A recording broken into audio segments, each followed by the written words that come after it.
पधारो माँ, अपनी ममता से हमारा जीवन संवारने, प्रेम और शांति की ज्योत जलाने, अपनी शक्ति से हमें हर कठिनाई से लड़ने का साहस देने। आपके आशीर्वाद के बिना हमारा जीवन अधूरा है, हमें पूर्ण करने आइए माँ, आइए। आवे के परी मैया, आवे के परी तोहरा आवे के परी, जब आंगन में घी दिया बरी भवानी मैया आवे के परी, जब आंगन में घी दिया बरी भवानी मैया आवे के परी। आवे के परी माई, आवे के परी तोहरा आवे के परी, जब आंगन। माँ, तुम कहाँ हो माँ? मैं तुम्हें कहाँ ढूंढूं? कोई कहता है तुम पहाड़ों में रहती हो, और कोई कहता है तुम मंदिर में रहती हो। अब तुम ही बताओ माँ, मैं तुम्हें कहाँ ढूंढूं? कैसे अपनी दिल की बात बताऊं माँ? मैं तुम्हें खत भी तो नहीं लिख सकती, क्योंकि मुझे तो तुम्हारा पता ही नहीं मालूम।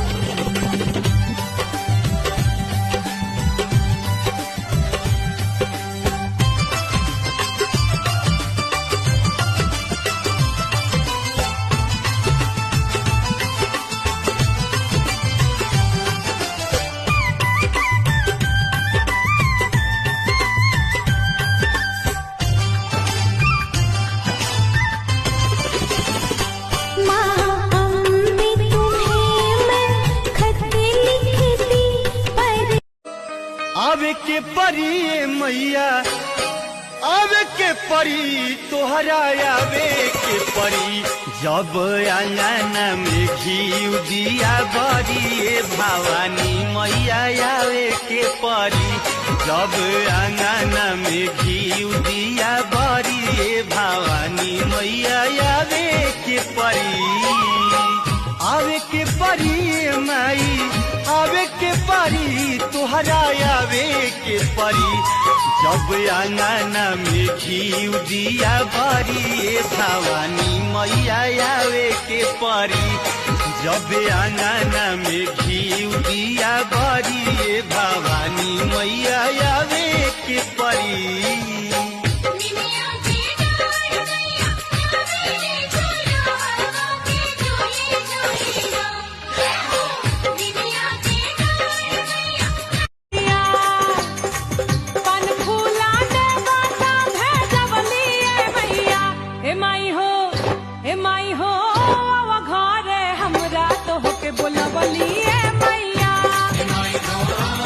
माँ, तुम कहाँ हो माँ? मैं तुम्हें कहाँ ढूंढूं? कोई कहता है तुम पहाड़ों में रहती हो, और कोई कहता है तुम मंदिर में रहती हो। अब तुम ही बताओ माँ, मैं तुम्हें कहाँ ढूंढूं?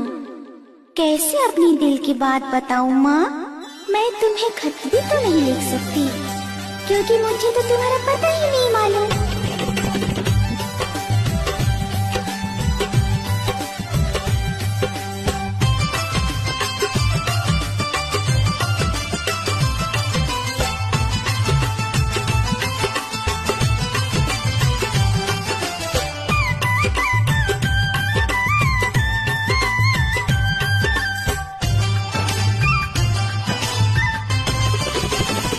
माँ, अम्बे तुम्हें मैं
पहनाएगा चोड़ी, माथे पे लगाएगा माँ कोई भक्त तिलक सिंदूर।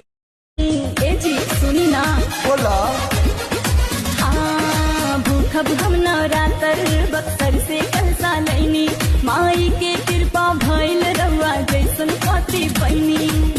भूखा जनी 9 दिन गड़बड़ा है जईबू, सलोनी के मम्मी दोबारा है जईबू। हाँ भूखा जनी 9 दिन गड़बड़ा है जईबू, सलोनी के मम्मी दोबारा है जईबू।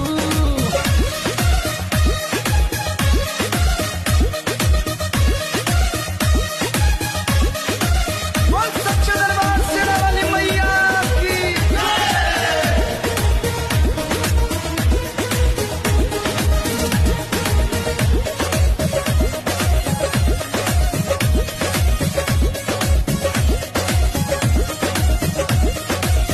जाके गोलंबर से ले ले आई फल, पन फूला ने बाता भेजवली ए भैया। हे माई हो आवा घरे हमरा तो होके बोलवली ए मैया। ए जी सुनी ना, बोला हाँ भूखब हम नवरात्र बक्सर से कलसा लैनी, माई के कृपा भइल रहुआ जैसन पति पैनी। भूखा जनी 9 दिन गड़बड़ा है जईबू, सलोनी के मम्मी दोबारा है जईबू। हाँ भूखा जनी 9 दिन गड़बड़ा है जईबू, सलोनी के मम्मी दोबारा है जईबू।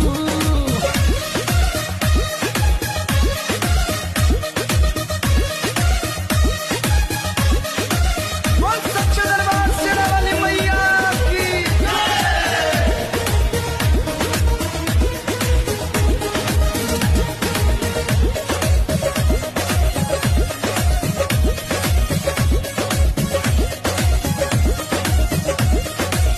जाके गोलंबर से ले ले आई फल।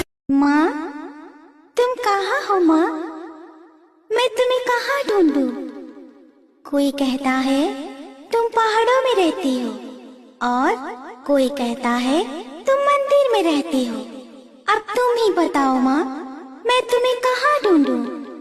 कैसे अपनी दिल की बात बताऊं माँ? मैं तुम्हें खत भी तो नहीं लिख सकती, क्योंकि मुझे तो तुम्हारा पता ही नहीं मालूम।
अचरा से झार पिया हो, आंगना बहार पिया हो, अचौका पुरौनी सगरो नेवता पेठौनी अपन महई के बोलौनी, माई के चुनारी चढ़ौनी।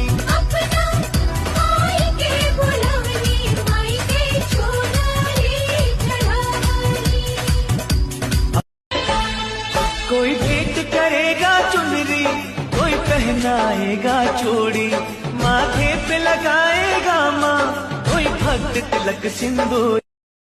पधारो माँ अपनी ममता से हमारा जीवन संवारने, प्रेम और शांति की ज्योत जलाने, अपनी शक्ति से हमें हर कठिनाई से लड़ने का साहस देने। आपके आशीर्वाद के बिना हमारा जीवन अधूरा है, हमें पूर्ण करने आइए माँ, आइए। आवे के परी मैया, आवे के परी तोहरा आवे के परी। जब आंगन में घी दिया बरी भवानी मैया आवे के परी। जब आंगन में घी दिया बरी भवानी मैया आवे के परी। आवे के परी माई, आवे के परी तोहरा आवे के परी। जब आंगन। माँ तुम कहाँ हो माँ? मैं तुम्हें कहाँ ढूंढूं? कोई कहता है तुम पहाड़ों में रहती हो और कोई कहता है तुम मंदिर में रहती हो। अब तुम ही बताओ माँ, मैं तुम्हें कहाँ ढूंढूं? कैसे अपनी दिल की बात बताऊं माँ? मैं तुम्हें खत भी तो नहीं लिख सकती, क्योंकि मुझे तो तुम्हारा पता ही नहीं मालूम।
आवे के परी मैया, आवे के परी तोहरा आवे के परी।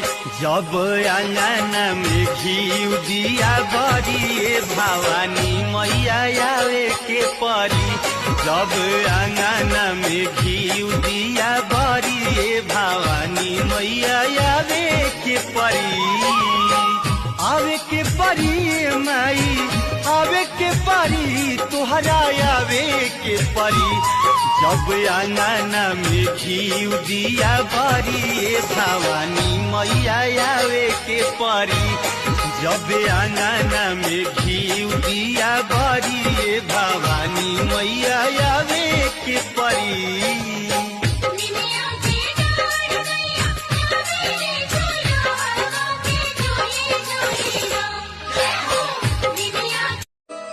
आवे के परी मैया, आवे के परी तोहरा आवे के परी। जब आंगन में घी दिया बरी भवानी मैया आवे के परी। जब आंगन में घी दिया बरी भवानी मैया आवे के परी। आवे आवे के परी माई आवे के परी तुहरा आवे के परी जब आंगना में घी दिया भरी भवानी मैया आवे के परी जब आंगना में घी दिया भरी भवानी मैया आवे के परी।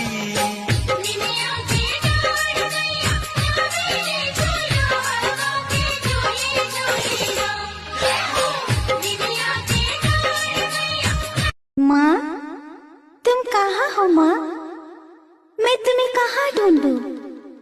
कोई कहता है तुम पहाड़ों में रहती हो और कोई कहता है तुम मंदिर में रहती हो। अब तुम ही बताओ माँ, मैं तुम्हें कहाँ ढूंढूं?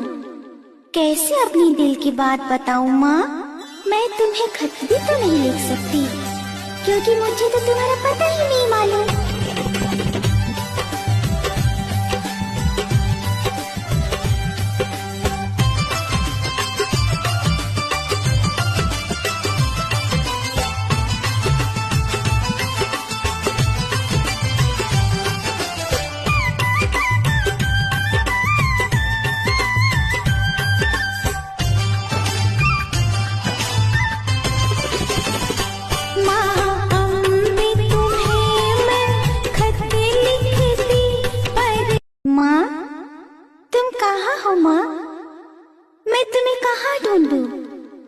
कोई कहता है तुम पहाड़ों में रहती हो और कोई कहता है तुम मंदिर में रहती हो।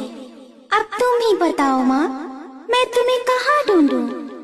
कैसे अपनी दिल की बात बताऊं माँ? मैं तुम्हें खत भी तो नहीं लिख सकती क्योंकि मुझे तो तुम्हारा पता ही नहीं मालूम।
अचरा से झार पिया हो अंगना बहार पिया हो अचौका पुरौनी सगरो ने वाता पेठौनी अपना महई के बोलौनी माई के चुनारी चढ़ौनी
आवे के परी मैया आवे के परी तोहरा आवे के परी जब आंगना में घी दिया बरी भवानी मैया आवे के परी जब आंगना में घी दिया बरी भवानी मैया आवे के परी आवे के परी माई आवे के परी तोहरा आवे के परी जब आंगना में घी दिया बरी भवानी मैया आवे के परी जब आंगना में घी दिया